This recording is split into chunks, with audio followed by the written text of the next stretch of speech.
The Golden State Killer. This is a serial criminal operating in California, I guess is the best way to put it. Started in the 1970s as what was called the Visalia Ransacker, if I'm remembering right. He started as broke into houses, stole small things, cash, jewelry, etc. Didn't contact people in the houses, didn't attack people. That went on until about 1976. So that's kind of early mid 70s.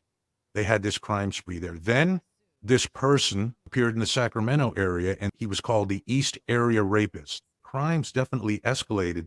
And in Sacramento is where 1976 to 1979, there were multiple sexual assaults there with recoverable DNA, but no suspect, right? They had no suspect. In 1979, the crime spree moves to Santa Barbara. And this is where the murders first started, right? It was in Santa Barbara at 1979 and after, where this criminal, this attacker, started murdering people. And what he would do is, at this time at least, in his late in the crime spree, 79 to 86, break in a house, tie up the man, sexually assault the woman, and even do like crazy stuff. Like when he had the man tied up, he would take dishes or china and plates, put them on the man's back, and say in the other room, and say, if you move, I'm going to hear these dishes or whatever, hear this china fall off you, and I'm going to kill her, and then I'm going to kill you. Reality was he ended up murdering both people anyway, after the sexual assault. All these crimes, they linked up by MO. And I don't know, Mark, are you aware? And I know this also came up a little bit in American Nightmare, where they had a database where they would almost like input the MO or the type of crime that was committed, and they could find similar crimes in different places, in the area. Have you have any Right. experience with that, or just about connecting crimes via MO, or what MO means even is all about? You mean relating to this case or my personal Just experience? in general, like, because they obviously have Yeah. this whole string of crimes, and they're Yeah. reasonably certain at this point, and this is before the DNA offered them a solution, but they were Yeah. reasonably certain at this point that this was the same person. They're tracking them throughout the state. Right. How do they actually do that? Yeah, you know what? I think one of the by the way, the answer as far as my experience is yes, and specifically relating to freeway shootings, because Hmm. that's a serial crime that the Highway Patrol deals with a lot, and we have these people that for whatever reason they start engaging in these random Hmm. shootings throughout an area or region. And so the Highway Patrol has been very, very good with about that, with different types of forensic evidence, whether obviously shell casings and ballistics, things like this, video evidence, witness evidence, physical damage to vehicles and things like this, and then looking in databases and so forth and so on. But I think one of the cases that comes to mind for me, Bill, that really kind of exemplifies the use of a modus operandi, building this MO uh, profile, goes back to the Night Stalker. I Hmm. think that is one of the best examples that I can think of, off the top of my head, about how they knew that from San Francisco to Southern California, matter of fact, it's at Santa Barbara as well with the Night Stalker, that they had almost certainly they had the same person here committing these crimes throughout not only California, if I remember correctly, I believe he was suspected of crimes outside the state, but certainly they had a strong belief and tons of evidence the same person was committing these crimes. They didn't know who the person was until some physical evidence with the sneakers, of course, was the final straw that solved that case and identified him. But that in my personal life, for personal experience, is to say that is the most, I think, compelling example of a really good case management and case built on these various pieces of evidence.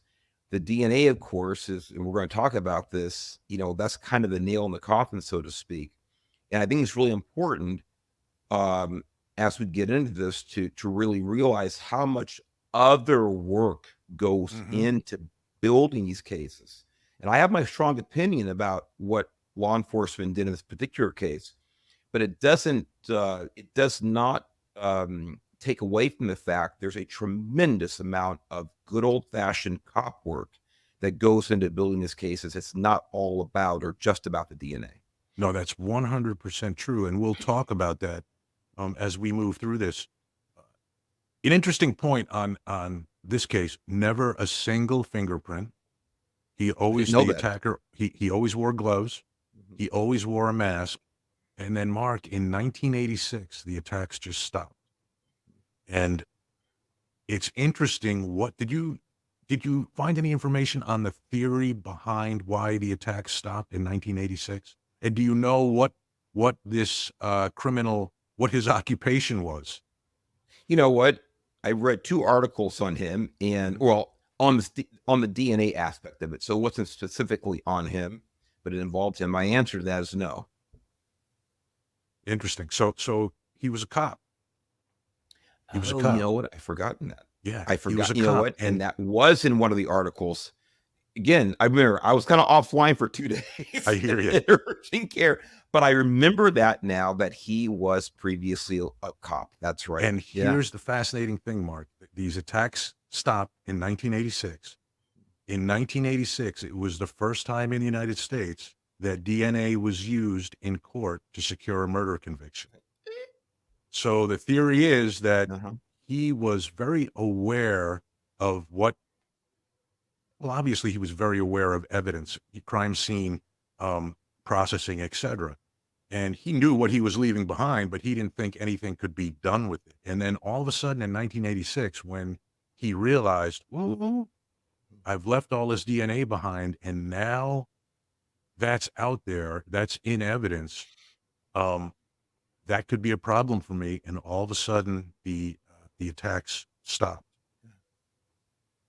So in 1990, the FBI starts this thing called CODIS, Combined DNA Index System, and I don't know what I've heard that I've heard it kind of. I don't know what the term was, Mark. It was almost like junior league or minor league DNA.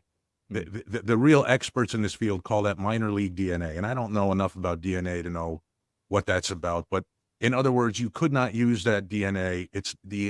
You could definitely use it to identify a person, but you couldn't use it you couldn't break it down and identify family members, etc. from it. It wasn't that advanced. The way the profiles created of the DNA, it wasn't that advanced. And they started collecting DNA from people with felony convictions and Right. logging them in a database. So you have these, serial murderers out there, serial rapists out there, but if they're never caught or they're not convicted of another felony, the government does not access, or have a DNA profile on them. They're never going to be identified.